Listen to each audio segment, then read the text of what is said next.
Today on Dr. Phil. A couple accused of holding their 13 children captive. Secrets of the mom's past. We all went through sexual molestation. The exclusive interviews. You say you were shocked. I know my sister was strange, but never anything like this. None of them really were allowed to come out of the room without permission. She would call them down one at a time. They would make eye contact, and then she would tell her, okay, you can eat. When you went to check it out, what did you find? It was so nasty inside. Animal cages, bedrooms set up like barracks. Padlocks on the refrigerator? Ropes on the beds. Plus, Cleveland House of Horrors kidnapped survivor Michelle Knight. What is going through their minds right now? They're scared. They're alone. Stories from inside the home police called a torture chamber for 13 children. Today, inside what some are calling the California House of Horrors, where 13 children were allegedly starved, tortured, and chained to their beds by their parents.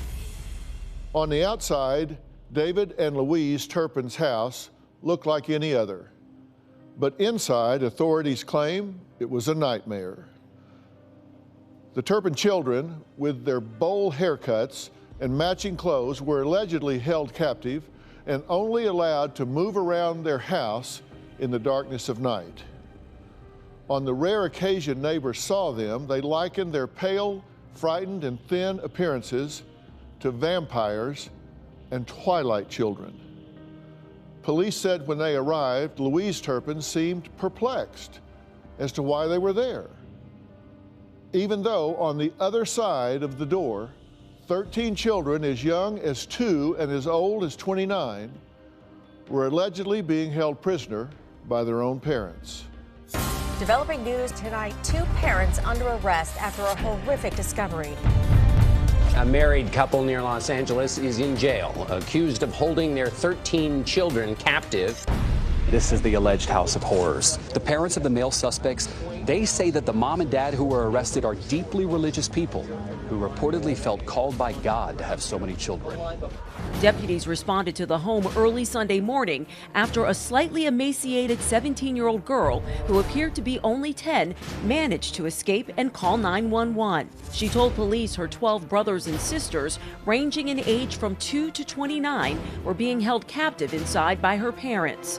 Investigators say they found deplorable conditions inside and several of the children were shackled. They allege the children were not allowed to use the bathroom, take more than one shower a year, or wash their hands above the wrists. They were fed very little, leaving them severely malnourished. This is severe, emotional, physical abuse. This is depraved conduct. Neighbors say the family kept to themselves and they had no clue 13 children were living inside the home. 13 kids living next door. I can't believe it.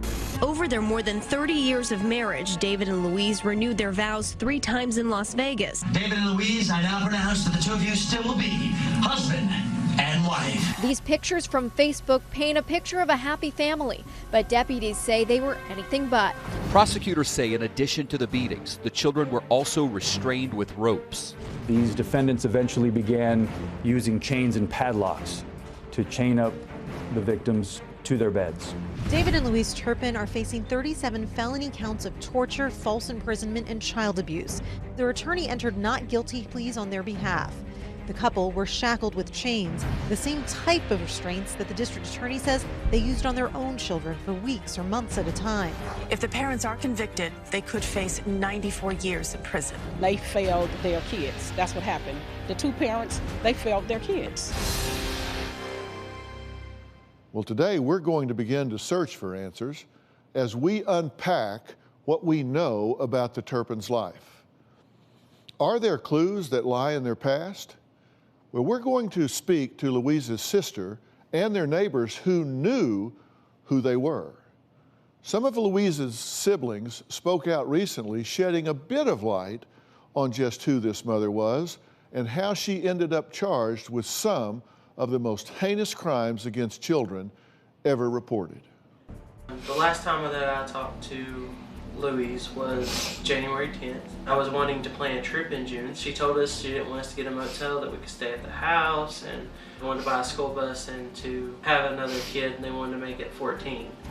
Meanwhile, Louise Turpin's sister, Teresa, is revealing how truly bizarre the marriage is. She told me that her and David had met a man online from Huntsville, Alabama, and that they were on their way there to meet him, and that she was going to sleep with him, and that David was okay with that.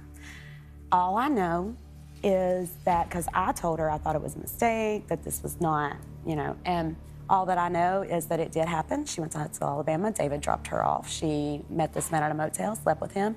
And what makes it even worse and even weirder is that exactly 1 year to the date of the anniversary that she did that, David, she called me and thought it was funny that David was taking her back to the exact same hotel room, the exact same hotel, everything, the exact same bed that she slept with this man in, so that David could sleep with her in the same bed.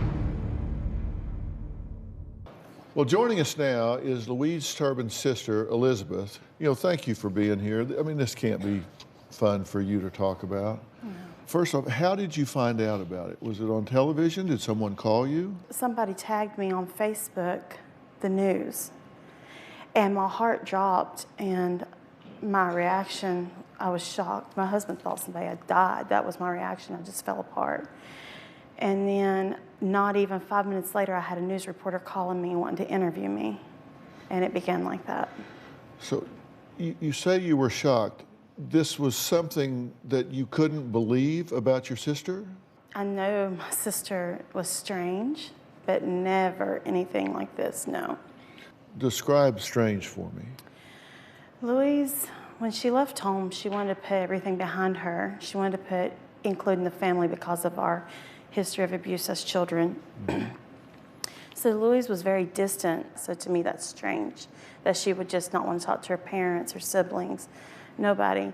And then a lot of strange activity went on. She started partying in her 40s. She started acting like a teenager and called bragging about having sex with another man other than her husband, and he knew about it. She started blocking us out of her life. She had blocked me and one of my other siblings off of Facebook. I haven't talked to her on the phone for 2 years. You said growing up that you all went through the same thing. Where did you guys grow up? We were born and raised in Princeton, West Virginia, a little town. And how many children were in the home? My mom and dad had 3 girls. My parents divorced. After Louise got married later on in life, she had 3 more children by 2 other different men. You said you all went through the same abuse. And when you say abuse, you're talking about physical abuse or sexual molestation? No, we all went through sexual molestation. Okay. But this was not by your parents. No. This was by a family member. By a family member. When this started for you, how old were you? After Louise left home is when it really, I have the strong memories. I do remember things happening before that, but I guess I've just pushed them down and blocked them, because the reason why I didn't think about it until all this happened with Louise, and it's like I can't remember the abuse, but I remember things that happened so I know I was abused. For instance, Louise was really, really protective over me growing up. That's why I was really shocked. I always thought she'd be the perfect mom. So the person that She's 8 years older than you. Yes. So the person that abused us, when we would come in contact with this person, she would push me out of the way if they asked for a hug or anything, and she would always block me and him. I remember when there was fights in the home between my parents, she would bury my face in her chest and cover my ears. She was very protective. Louise was the perfect sister, you know. She was so loving and caring and protective, and she was very strong-willed. When it came to me, I was her baby. Now, David is charged with 1 count of a lewd act against a minor. Are you surprised that Louise could potentially allow that when she had been a victim herself? Normally I would say yes, but because of an incident, no. What incident?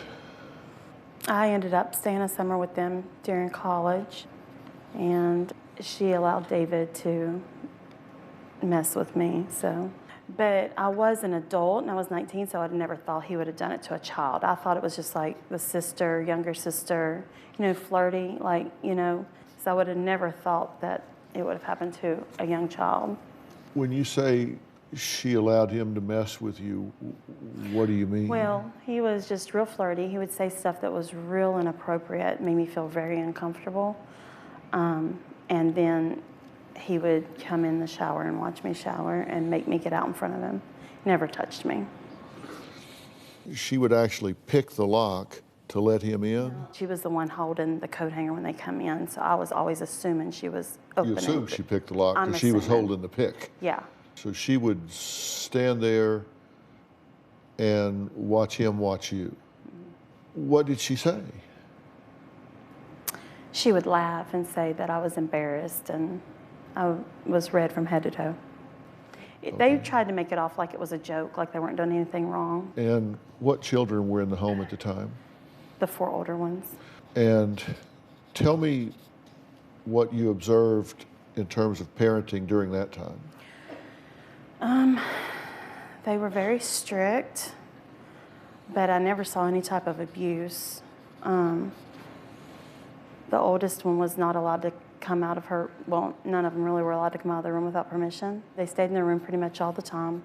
I always felt like she didn't want them to talk to me for some reason. I really have a relationship with me. All right, we're going to take a break. Next, when Elizabeth lived with David and Louise, she noticed some bizarre interactions with her oldest daughter. We'll tell you about that after the break.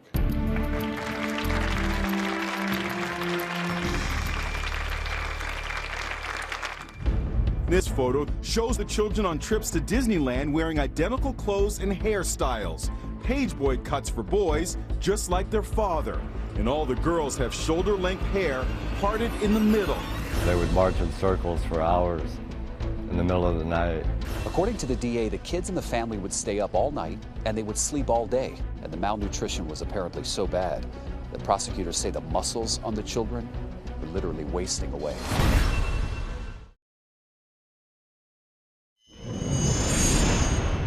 Judge Emma Smith gave the order.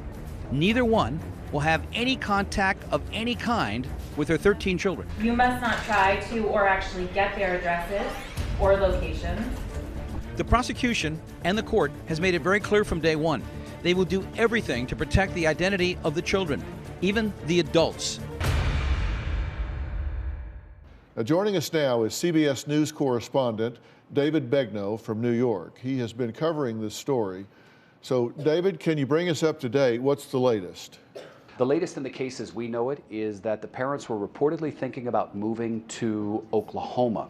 And there are new allegations regarding the brother of David Turpin, who apparently called Child Protective Services in California and said, hey, I'm interested in adopting the kids. When CPS called him back, he didn't answer. He now has an attorney who's fielding his calls. This brother apparently runs a Christian college in the Midwest. Prosecutors and the police want to talk to the brother, not necessarily about whether he wants to adopt the kids, but whether or not he knew of the alleged abuse. Well, I understand that when the children were rescued, they have not asked about their parents at all. Is that your understanding? That is correct. Our source within, very close to the investigation, has told us the kids were pale, skittish, scared, didn't really make eye contact when they first got to the Child Protective Services office, and never asked to see their parents. Now, you have to remember the kids were split up. So the adults went to one hospital, the younger kids went to another hospital. And in fact, we're told that very soon, within the next few days, the kids are going to be sent to live in foster care. And what the CPS officials have done is actually go to a judge and get an order that basically gives them custody over the adults. And that's because officials say that the adults have the mentality of children and really aren't able to care for themselves. So the adult children are going to go to one home, and the minor children will actually be split. Half will go to one home, the other half will go to another. David, there's been some talk about dressing all the children alike. Had a particular purpose or a strategy behind it. Do you know about that, and what was that strategy? So there's a relative who claims that Louise ended up telling people that she would dress the kids alike because she was trying to get them ready for a reality show. Other than that, we've not heard. Do you get the sense, or have you had any intelligence at all about whether the parents get the gravity of what they're charged with here? The sheriff's officials say when they went to the door, went in, there was at least one child who was actually chained when they entered the house. And that in the course of interviewing the parents, Louise was just, she didn't understand. She didn't get why they were asking her about the condition of her kids. Well, Elizabeth, who's running that house? Is she running that house, or is David running that house? That's a hard question, but I can tell you when I lived there, Louise made all the decisions, but it was like David would stand back and watch with his arms folded all the time, and they were right on top of each other all the time. And then after she would make a decision, they'd make eye contact and she'd say, "Right, David?" And David would either say, "Right," or he'd say, "Well," but Louise pretty much made all the decisions at that time. Now, that was in 1996. She was a controlling personality. Even as a child, it was like, you know, I can't believe Mommy and Daddy told me not to do that. I mean, it was like she'd do it or die. It was kind of like the whole thing about she couldn't get married, so she ran off. I mean, Louise did what she wanted to do. She even made the oldest ask permission to eat before she could eat. Yes. She would call them down for dinner, and usually one at a time, and she would have the plate sitting on the table. And I remember particularly with the older child, the oldest, she was always harder on her for some reason than the other children. And they would make eye contact. She would sometimes grab her hand, and they would smile between each other. And then she would say, "Okay, sit down." And then she would literally just sit there, remember, with her little arms like this, waiting for permission to eat. And then she would tell her, "Okay, you can eat." She would eat, and then she would tell her, she would sit there and she would ask her if she was done, and she would say yes. I mean, it was like a routine every meal. And then she would say, "Okay, get up." And then she'd get up.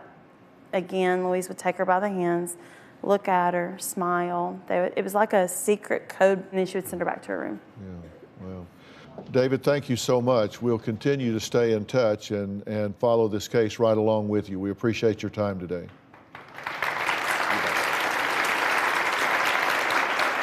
Coming up, Elizabeth insists her family begged to see David and Louise's children, and they had no idea what was allegedly happening to them behind closed doors. What she wants her nieces and nephews to know, next. Your 26th wedding anniversary celebration. Say, "I promise." I promise. To love you, tender baby. I love you, tender baby. I will never leave you. I will never leave you. At Heartbreak. At Heartbreak. Hotel. Hotel. I will never. I will never Step on. step on Your blue suede shoes.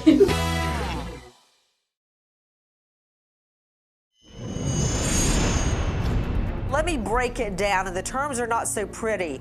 These children have been lying in urine and feces for years, all the way back to their Fort Worth home. Imagine the toll that takes on their skin, like little babies with diaper rash. There are open wounds, horrible rashes that have only been exacerbated by the use of chains, padlocks, and restraints. Elizabeth, if I can go back to the time that you spent in their home in Fort Worth, it seems like you were seeing the early stages of this really controlling and confining behavior. Yes. These children stayed in their rooms most of the time and only came out when they had permission. You had the sense that she did not want them interacting with you and stayed very close by to monitor this? Well, that's what she told me. She said that our beliefs were different. She didn't want me rubbing off on them. So who was in charge of the rules and punishing the kids? If they got in trouble or something happened, was it David or Louise? It was usually Louise would tell David to punish the children. Okay, she would direct it? Yes. Now, at the time that he picked her up at school, took her away, and married her, she was 16. Yes. And he was how old? He was 23. Okay. So she is 7 years his junior. Did you ever see any of the children run and jump up in either of their laps and cuddle with them, or? No. Just never happened? Mm-mm. I used to always think that was strange too, but like again, I was a 19-year-old kid, so I just thought, why say anything? I mean, what do I have to offer? I'm not a parent. And did David have a temper? David did have a temper when things went out of his way, but Louise did too. What would set them off? David would get set off if Louise did something he didn't like. You know, he would get really mad. For instance, when I lived there, if she wanted to do something with me that he didn't want her to do with me, and she pursued it, she knew not to do it because he would just flip. So it was like he didn't want us doing anything together without him. Well, coming up, police say the Turbans started tying their children up with ropes and then escalated to using chains and padlocks in their homemade prison. So when did this alleged torture begin? A childhood friend of the Turpin children is here in an exclusive interview next.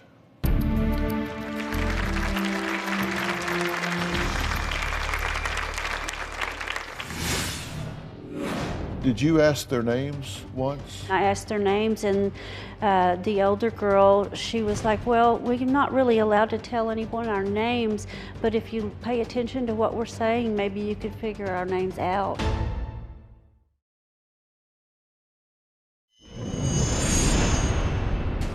Neighbors say they only saw the children a couple of times, once looking for food in trash cans and another time landscaping the yard at night.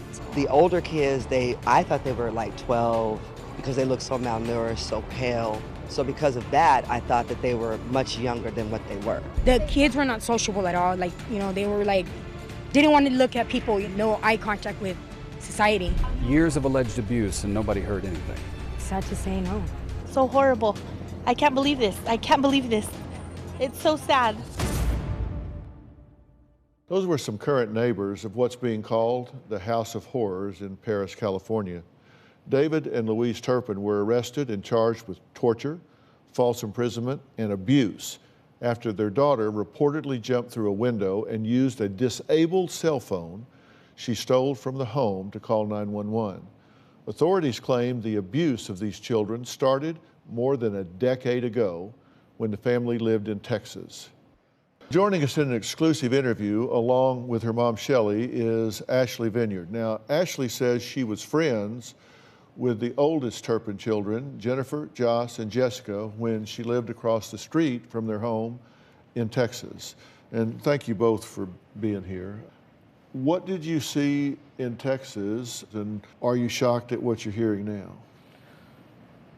I want to say that I'm shocked by what I'm hearing, but at the same time, it kind of all adds up when you're looking back.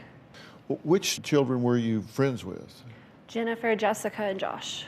Were they allowed to come out a lot or a little? The only time I ever saw them was in the late afternoons after I got home from school and into the early evening.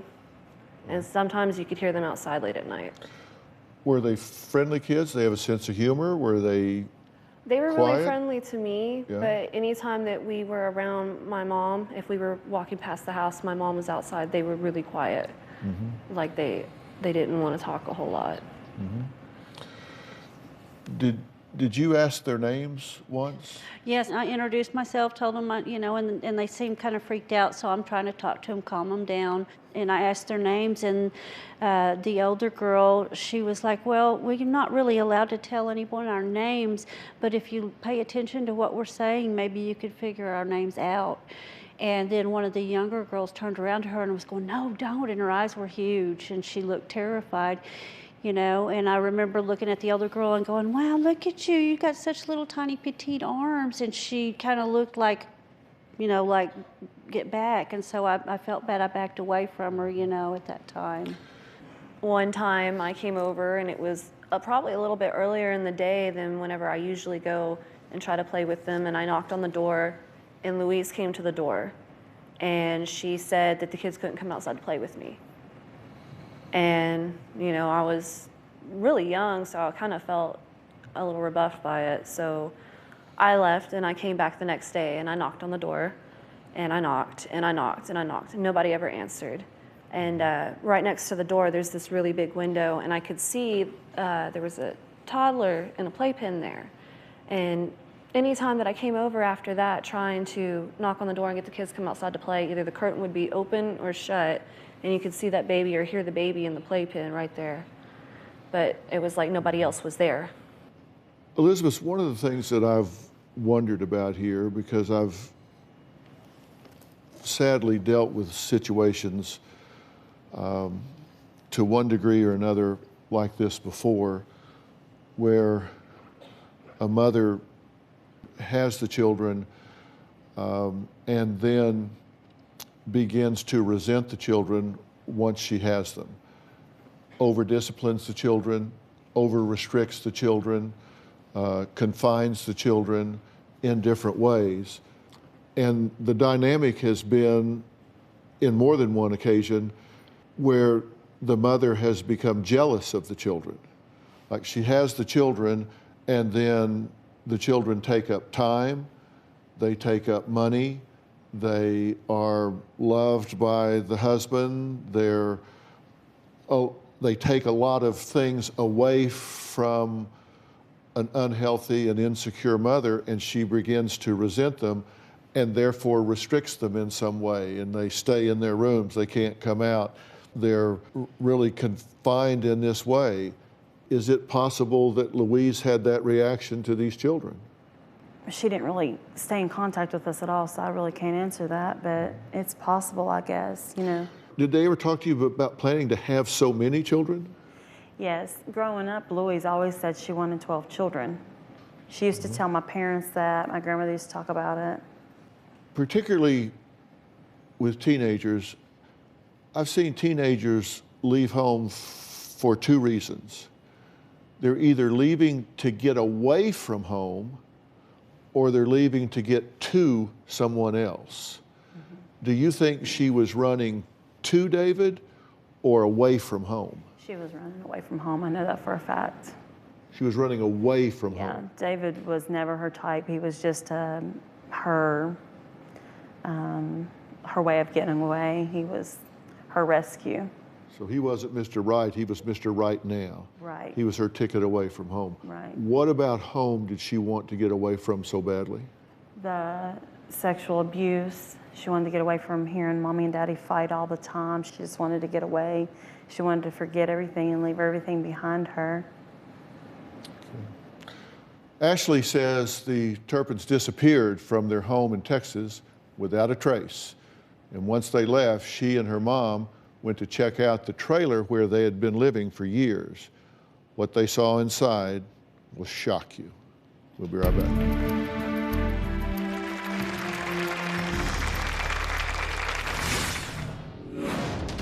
My dad said he remembers seeing locks on cabinets and on doors and on closets. The refrigerator. Padlocks on the refrigerator. There was ropes on the bed. When you say ropes on the bed, tell me what you mean.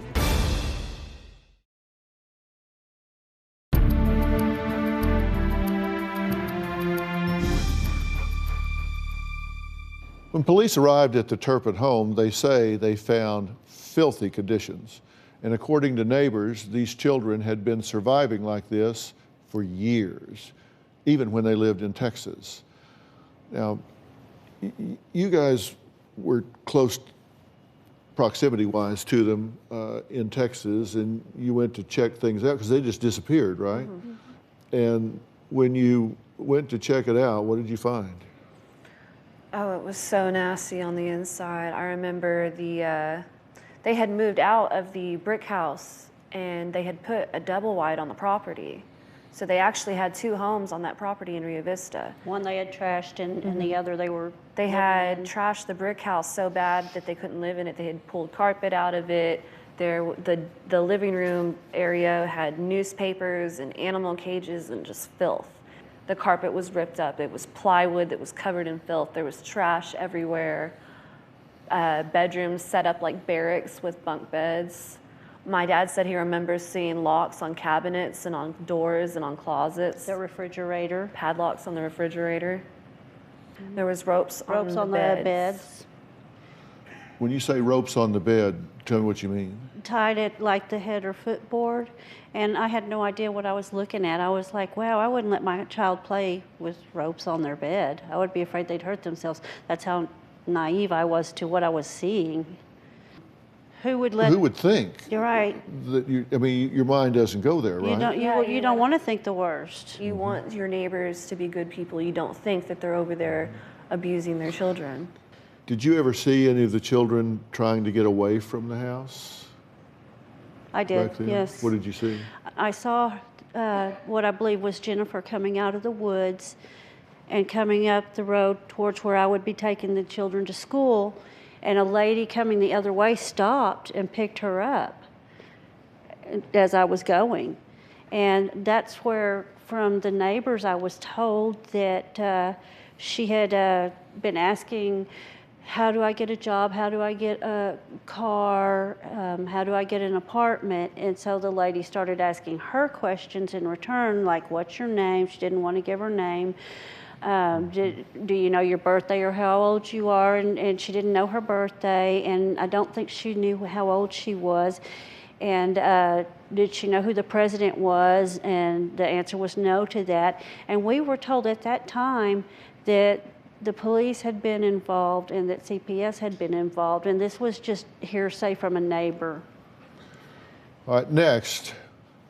I wish there weren't, but sadly there are others who have experienced horror in their lives.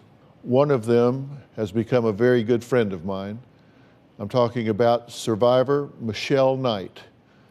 Michelle was chained up, tortured, and held captive in Cleveland's infamous House of Horrors. She joins us in an exclusive interview after the break.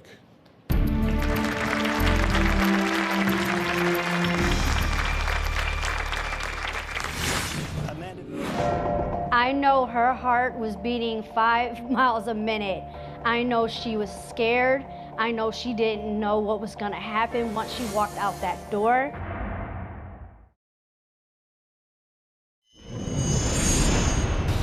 One man is now being held responsible for more than a decade of horror.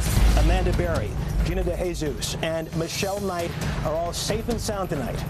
Authorities say the victims spent much of their captivity bound, either in the basement or on the second floor of Castro's house.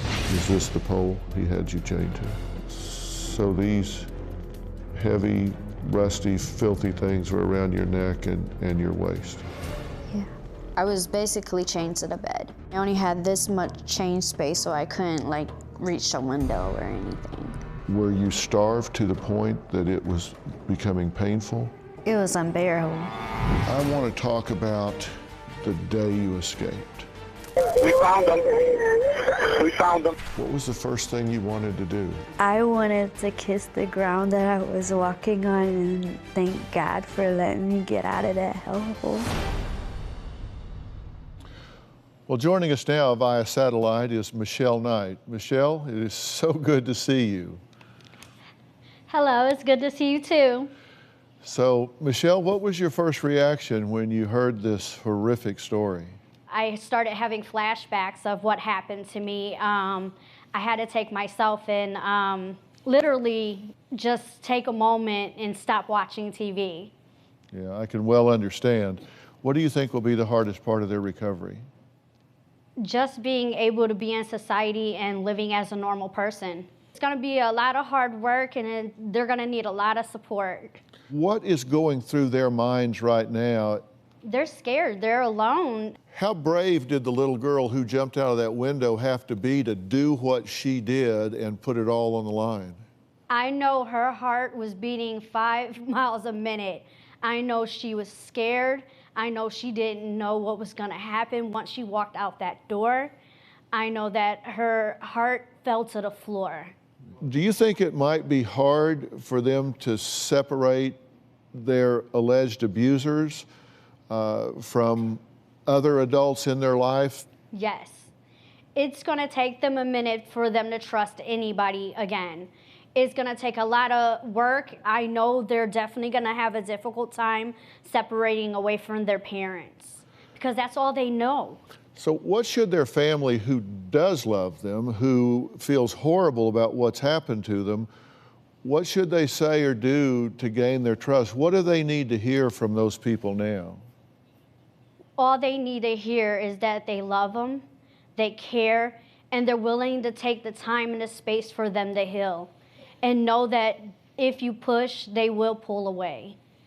Elizabeth, what do you say to your nieces and nephews if they're watching this right now? I want to tell them that for years I tried to talk to them. We tried to visit, and I want them to know that I love them, and I hope to see them soon.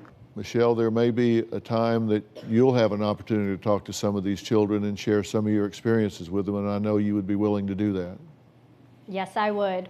I told you this before when we met and spent so much time together, but you are one of the most courageous people I have ever met. You changed my life, and you changed a lot of lives at the Dr. Phil family here, and we are so proud of you. Thank you very much.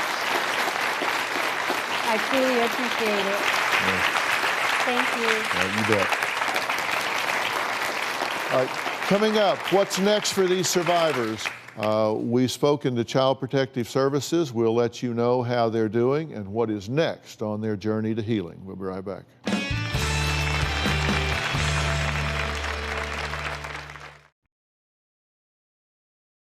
We've been talking about the unthinkable story of 13 children who have been rescued after allegedly being held captive by their parents. Joining us is Dr. Charles Sophie, who is a board-certified psychiatrist in 3 clinical specialties, as well as being the medical director of the DCFS here in Los Angeles, which is the largest agency in the entire country. You've spoken to the Child Protective Services director handling the children. What do we know about their treatment, their progress so far? They have them in different hospitals based on their age.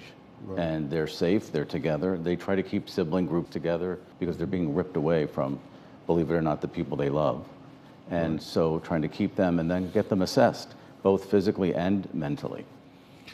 And you know what people sometimes don't realize is, to the children, these parents are love objects to them. They look up to them, they love these parents, and so many of these children right now might be missing their mother and father, who they look at as their leaders, as their protectors at this point. Absolutely, and that's one of the biggest problems we have in any of the foster care situations, because no matter what we say to a child or tell them how bad their parents were, or they see how bad and dangerous their parents are, they love them and want them. So what happened here? How did the system fail and no one knew about these children for so many years? Is there something that could have or should have been done to have rescued these children sooner? The thing that people should be doing is you can call the police and get a welfare check and ask them, just go check on this family. I'm not sure everything's okay. You're not alleging any abuse or neglect, but you're saying something doesn't seem right. And you can do that anytime, and that will trigger CPS if needed. Everybody is wondering how a parent could do this, who does this, and you know, we're going to be searching for those answers. Do you have a theory here? Well, I mean, as her sister said today, she was molested herself and was never protected. She never learned how to protect. So she's not going to be able to protect her children. She's not going to know the line of what crosses to abuse.